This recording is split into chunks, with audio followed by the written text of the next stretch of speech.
Hello बच्चों। Math competition class Amit sir की class में आपका बहुत बहुत स्वागत है।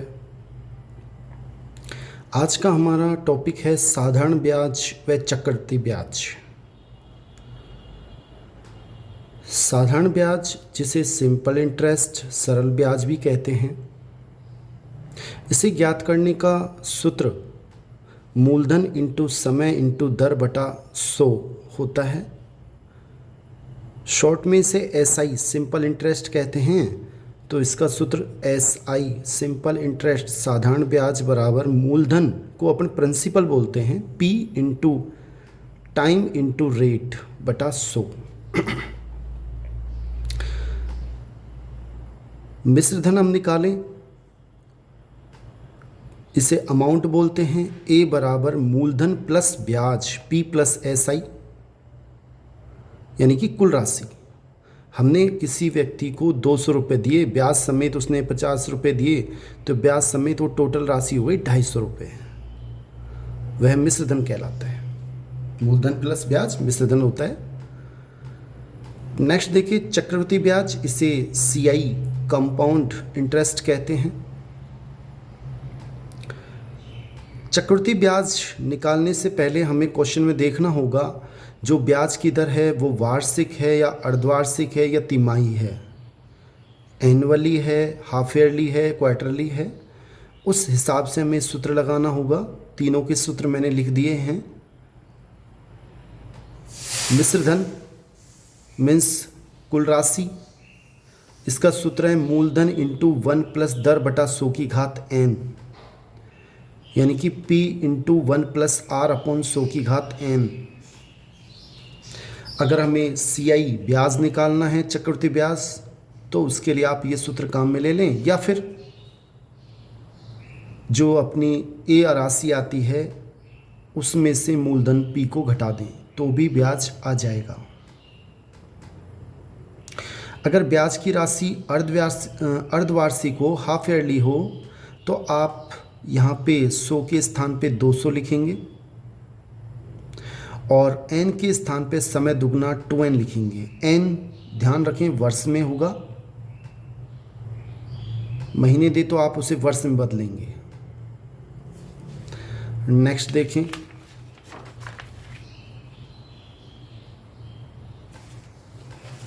अगर ब्याज की दर तिमाही हो, क्वार्टरली हो, तो आप ये सूत्र लगाएं। A बराबर अमाउंट इज मिश्र धन इज इक्वल टू मूलधन इंटू 1 प्लस दर बटा 400 उसकी घात 4n। n समय है जो कि वर्ष में होगा। अगर फिर बोल दें आपको, अगर महीने में भी हो तो उसे आप वर्ष में बदल लें 12 का भाग देकर। ब्याज की दर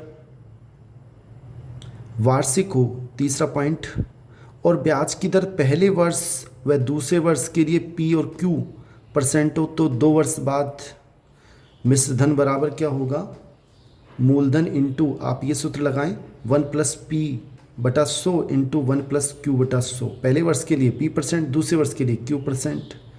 तो ब्याज की मूलधन मिश्र धन इस सूत्र से निकाला जाएगा।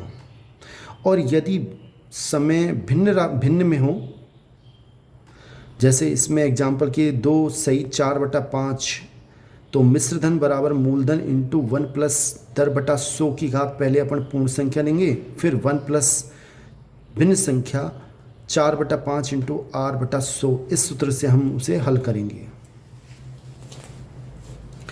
ये चक्रवृद्धि ब्याज के सूत्र का अनुप्रयोग है। उसे प्रयोग ऐसे भी लिया जा सकता है कि जनसंख्या कहीं वृद्धि हो रही है या कमी हो रही है, तो हम 2 वर्ष बाद या n वर्ष बाद जनसंख्या कितनी हो जाएगी, इसके लिए मूलधन यानी प्रारंभिक जनसंख्या इंटू 1 प्लस माइनस R बटा 100 की घात n। n समय है, R दर है।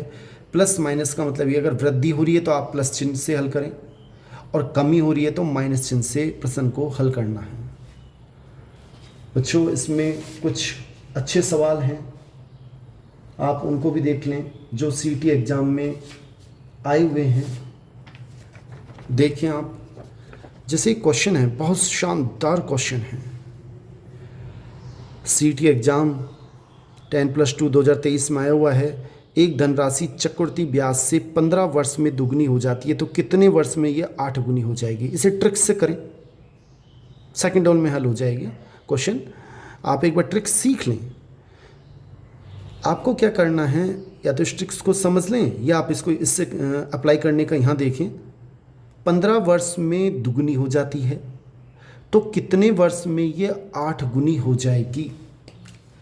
15 वर्ष में होती है 2 गुनी, तो 8 गुनी कितने वर्ष में होगी। 8 को पहले आप इसकी पावर के रूप में लिख लें, तो ये 2 की पावर 3 लिख सकता हूँ, और जो ये पावर आएगी उसको आप इससे गुणा कर दें, वो हमारा आंसर होगा 3 × 15 मतलब 45 वर्ष। 45 वर्ष में जो जनसंख्या है वह 8 ब्याज है वो 8 गुना, जो धनराशि वो 8 गुना हो जाएगा। तो हमारा आंसर कौन सा है इसमें, 45 वर्ष, यानी बी हमारा बिल्कुल ठीक आंसर है। एक बार फिर देखें, ये एलडीसी एग्ज़ाम 2024 में आया हुआ है। ऐसा ही क्वेश्चन पटवार में आया था, लेकिन मैंने इसे ले लिया। चक्रवृद्धि ब्याज से यदि कोई धन 6 वर्ष में दुगना हो जाता है, 6 वर्ष में 2 गुना, तो यह कितने वर्ष में 8 गुना हो जाएगा। 8 गुना को फिर वही इसकी पावर में लिख दें, जो भी ये दे रखा हो उसकी पावर में, यहाँ पे जितना गुना लाना है इसकी पावर में लिख दें। तो हम इसको 8 को क्या लिखेंगे, 2 की पावर 3 लिखना होगा, क्योंकि 2 की पावर 3 का मान 8 होता है। और जो पावर में आता है उसको इससे गुणा कर दें, यानी कि 6 × 3 बराबर 18 वर्ष हमारा आंसर है। इसका मतलब सी हमारा बिल्कुल ठीक आंसर है। अच्छी क्वेश्चन है। और देखिए आप ऐसे क्वेश्चन सीटी एग्जाम में 10+2 में साधारण ब्याज पे आया हुआ क्वेश्चन, इसको ट्रिक्स से देखें। यदि एक धनराशि 12 वर्ष में साधारण ब्याज की से दुगनी हो जाती है तो वह कितने वर्ष में तिगुनी हो जाएगी। पहले आप क्वेश्चन में ध्यान जरूर दें कि अगर चक्रवृद्धि ब्याज से है तो हमको वो ट्रिक्स काम में लेनी है, और साधारण ब्याज से क्वेश्चन है तो इस ट्रिक्स को काम में लेना है। इस पे आप विशेष ध्यान रखें, साधारण ब्याज है या चक्रवृद्धि ब्याज। अब साधारण ब्याज के लिए क्या करना है, मैंने मान ली राशि 100 रुपये है, 2 तीर के निशान बनाए, इधर लिखा 12 वर्ष में वो दुगनी हो जाती है, यानी कि 200 हो जाएगी, तो ब्याज कितना होगा 100। और कितने वर्ष में, मैंने मान लिया n वर्ष में तिगनी हो जाती है, तो ब्याज कितना होगा, 300 में से 100 घटा दिया 200 रुपये। बड़ा आसान, इसको इससे गुणा करें, इसको इससे, तो n × 100 बराबर 12 × 200, n बराबर 200 × 12/100, 2 0 से 2 0 कट जाएगी। 24 वर्ष में हमारा आंसर होगा, और जो धनराशि है वो तिगनी हो जाएगी, यानी सी हमारा बिल्कुल ठीक आंसर है। एक क्वेश्चन और देखें, ये भी सीटी एग्जाम 2023 में 8 जनवरी को आया हुआ है। वो डेट नहीं लिखी है, आप देख लेना, लेकिन क्वेश्चन 2023 में फर्स्ट शिफ्ट है, आया हुआ है। यदि 5 वर्ष का साधारण ब्याज मूलधन की 20% के बराबर है। अच्छा क्वेश्चन है, यदि 5 वर्ष का साधारण ब्याज मूलधन के 20% के बराबर है, मैंने मान लिया मूलधन 100 रुपये, 5 वर्ष का ब्याज कितना हो जाएगा, 20% के बराबर है, तो इसका 20% यानी 20 रुपये। यह कितने वर्ष में मूलधन के बराबर हो जाएगा, कितने वर्ष में मूलधन के बराबर मतलब वापस 100 रुपये हो जाएगा ब्याज। ये हमारा ब्याज है, ये भी ब्याज है, ये भी ब्याज है, हमें ब्याज से ही ट्रिक्स से हल करना है। यहाँ पे इसलिए मैंने ब्याज लिखा है। तो 5 वर्ष में ब्याज 20 रुपये, तो कितने वर्ष में ब्याज 100 रुपये हो जाएगा, बिल्कुल आसान, इसको इससे गुणा करें, इसको इससे गुणा करें, n वर्ष मैंने मान लिया, तो n × 20 बराबर 5 × 100 500, तो n बराबर 500/20, यानी कि काटेंगे 25, यानी 25 वर्ष हमारा सही आंसर है। बहुत बहुत धन्यवाद बच्चों। चैनल को सब्सक्राइब कर लें, लाइक करें, शेयर करें, कमेंट करें, जिससे आपके पास आने वाली सभी वीडियो तुरंत पहुंच सकें। बहुत बहुत धन्यवाद।